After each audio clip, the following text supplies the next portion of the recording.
What's up, triathletes? Today I'm going to demonstrate a transition in triathlon. So transitions are definitely a skill that you can acquire and get faster at with no real effort, right? So just practicing your transitions from the swim to the bike and the bike to the run is a great way to reduce your time for a race. And a lot of times people do not take the time to train it, right? So we'll have transition specific workouts where we'll just practice imagining we're coming out of the water and go from the swim to the bike and then the bike to the run.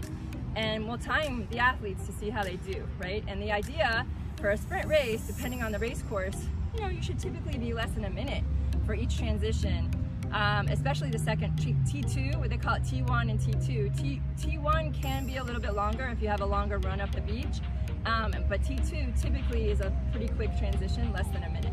That's what I ask my athletes to aim for. Long course is different.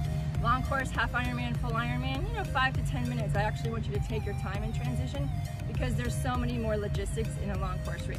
So today we're gonna focus on short course transition.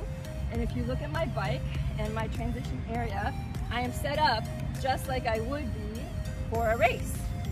So I get to the race early so that I can get a good spot on the transition rack. Notice I'm on the inside and this is the walkway. We're imagining we're at a race right now. So I don't want to deal with all these other bikes and all this other stuff. So I always try to get here early to get this spot. And then I set up my stuff, in the front over here. So in order of use, I'm gonna put my run shoes second and my bike shoes first because you come out of the water and you're doing the bike next. I set up and think about what I'm gonna be doing as I come out of the water, and I'm gonna demonstrate. But I also always set up my helmet, right? That's open. I don't want to fiddle with having to unbuckle the helmet. I have my sunglasses open, ready to put on my head.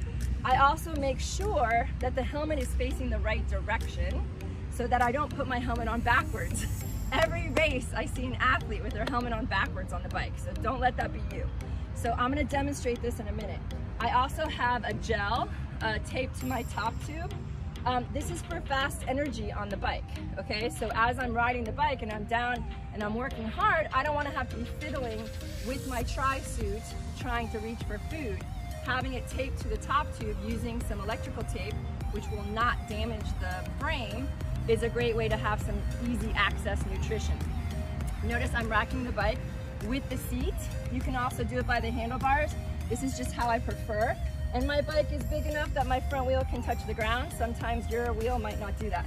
Now, I brought these gloves out here because I don't recommend racing with gloves. It's really hard to get wet hands into dry gloves, and typically the race course is protected and you don't really need gloves on race day. And I also use baby powder and Vaseline in my shoes. This is non-petroleum Vaseline. But I use these two products to help me not have to use socks for the bike or the run. And how I do that is I put my feet in my shoes, and anywhere I might feel a little rub, I put a little Vaseline in the shoe, not on my foot. And then I top it off with some baby powder, which helps dry your foot quickly so that you don't get a blister. You don't want to do this the first time if you've never practiced it on race day. Rule of thumb, never try anything new on race day. But your first race, everything's new. But this is an easy way to practice to be able to race with no socks. So baby powder and Vaseline. I always also have extra nutrition. Sometimes the race start gets delayed, or maybe I didn't eat enough breakfast. I mean, Cliff is just one brand that I like because they're mostly organic, but anything that you've practiced with before, you never want to eat any other new nutrition on race day that you haven't eaten before. And of course, your race belt. You want to have your race belt ready to go for the run, right? So you crumple it up because it is paper, and I just like to leave it right inside my run shoe so that I can have it ready to go. And your timing chip. So your timing chip, typically they give you a race chip. You either get it in your race bag the night before or the morning of the race, and you always want to put it on your left ankle. So the reason why you want to put it on your left ankle is that it does not get caught up in the chain ring over here on the right side of your bike. Because sometimes in the swim, this might happen where it comes undone, and if that's hanging out, it could get caught up in your chain ring. to prevent this from happening, I usually use a safety pin to help secure the timing chip. So I always use a visor when I race as opposed to a hat. The visor lets the heat come out of my body better and lets the heat escape so you don't overheat yourself, but it still shades your face so that you can keep your body temperature down while you're racing on the run. So I always put my visor with my shoes, and then sunscreen, right? Always choose a sunscreen that's biodegradable and helpful to the reef and also non-chemical for your skin. So always want to choose healthier products if you're going to be using them all the time. We talked about not having the helmet on backwards, but it's also a good idea if you're a lady and you have a ponytail.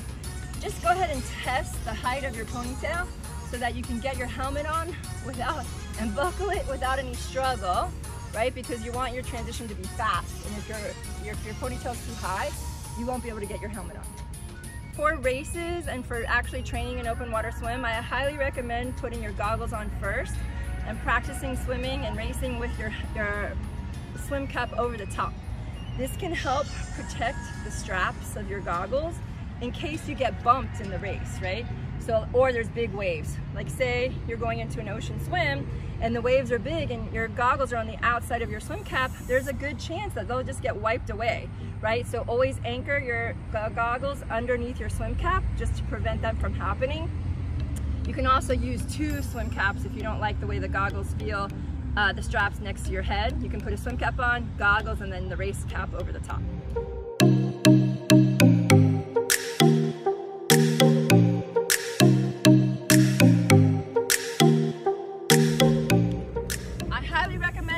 Swim cap off as soon as possible.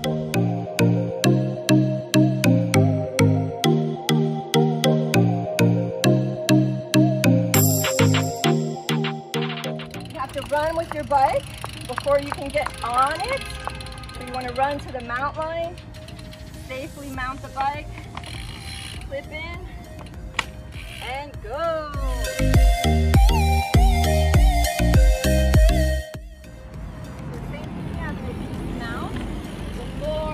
My transition rack, according to the race rules, safely dismount my bike and run with my bike to the same spot where I was on transition. Rack the bike safely, undo my shoes, undo my helmet.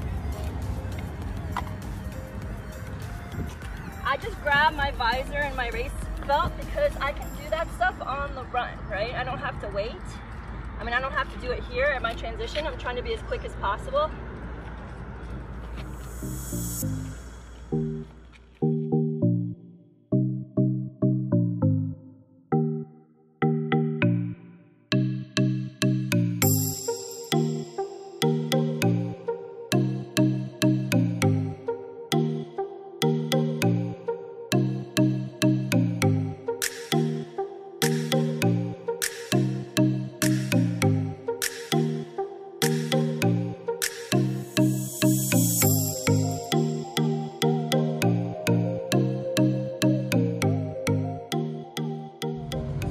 Couple things I wanted to mention also. So this is a road bike. As I've mentioned, that I don't really like to put tri-bars on a road bike. So I use my road bike for draft legal racing that they have now in triathlon. But this is a great place to start. You know, you can race a triathlon on a road bike or a tri-bike. The tri-bike is always going to be faster. So I demonstrated today on a road bike, but just know that pretty much everything would be the same thing on a tri-bike. One more tip is always remember to leave your gear, your bike in an easy gear. So the rings in the back, the big ring is easier, right? So when you start your race, you always want to make sure your chain is in an easy gear, so it's easy to accelerate when you first get on your bike. Okay guys, so that's pretty much it. I hope you enjoyed this video of transitioning. Like I said, this is more of a sprint type transition. Practice a lot, at least once a week. I would recommend practicing your swim to the bike and then even in a separate workout bike to run, or you can do a day where you do swim, bike, run. But transitions are a great way to get faster. I have plenty of athletes look at the results at the end of the race and see that they were only beat by a slower transition. So practice makes perfect. And please remember to follow, like, and subscribe, and also join my Triathlon Obsessed Facebook group. I'm going to be doing a lot more live stuff in there over the next few months. And I'm wishing you well. Coach Erin.